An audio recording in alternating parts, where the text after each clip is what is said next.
Talavalava o talafou mo le nei as tofi. E le talamo mua.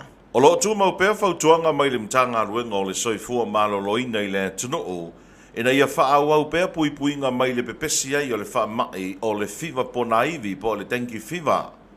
Na wha ilo mai le sui wha tonu sidi o le mtanga ruenga tangaloa Dr. Robert Thompson le iai pea o tangata o lo a afia i le tenki fiva.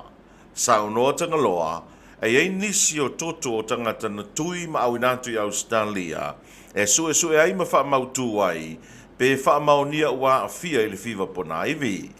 I wha maunga na tanga ruenga o le soifua maloloina i le wha mai aso telu ai, na wha mauina ai na tōna a fia i le fiva pona iwi, whare mai wha i tū maloa le atunuu. E lima se furu wha sa wha mauina le a fia i aunga, ai siria i le tolu se furu i la tōna wha maunia ua maua i le tenki fiva. Na whamaunia mai fo i tangaloa, leo o ato se reporti mai le WHO po le whalautonga o le soifua maloloina le lalalangi, e whatatau le i le Nipah virus, leo uari ai nei i to tonu o i ni tia. E niso Tala, o le poloketi o le miliona Tala le malo mo i tu malo te itasi, na whailo ai e le afionga i le lipa le mia, la audi le mali toa. E iai vaenga o le atu ina atu iai le tu o lalo le malo mo ati nae te tau na whaatau nuu ai e tu malo te tasi. Ta ua le ripa na mia, o le poloketi o le miliona taru ai, sa atu tala lo lava i tu malo lo na whaonga ina.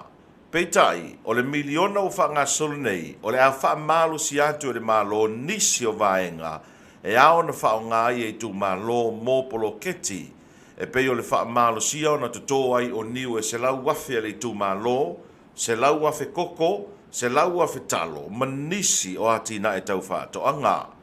O le tolu se fulunua miliona foi e fesoa soa ni ai mo le toe a matawa onga le whanau i tau sanga te tasi, o le a sau foi mai te tonu o le poloketi miliona. O le awa uli ana nafi na mauaile tino maliu o seri i leo mai le ngata i fale o le afioanga o utualii. O le whalavelave le nei na tūla i mai le afiafi o le asolua na te nei, ina ua whātia ai se wa a leo na malanga ini ali i leo e tolu.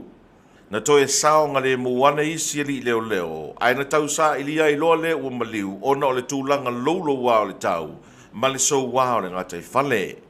O le awa uli ana nafi na wha maunia mai ai, le toe mau ai o le tino maliu, o le li i leo i a e vile e kueni. Ma le tala muli, e leo whaingo fia le sa ilingo se au soka e siamu pini ai le taamul sanga le OFC Men's Championship Qualifying leo lo tali malo ai Samoa. Mai talonga i le asolo na lua o le nei taamul sanga i le asolua na tenei. Na tutusa i le talonga le tupapa mai Cook Islands, ma le aua vai vasetai e taitasi o la ua ai. O le isi talonga na ta alo ai le pango youth mai Amerika Samoa, ma le nuku e tulu mai tonga. Na tutusa foi e tailua. O le aso foreile nei, e whaai u matauurungai le taamuru sanga le nei, o wha moe ta alo ai le pango i ofu ma le tupapa mai Cook Islands, a vai vasatai e whailo i ai ma le nuku he tulu mai tonga. O talafou na o le nei astofi, manuia.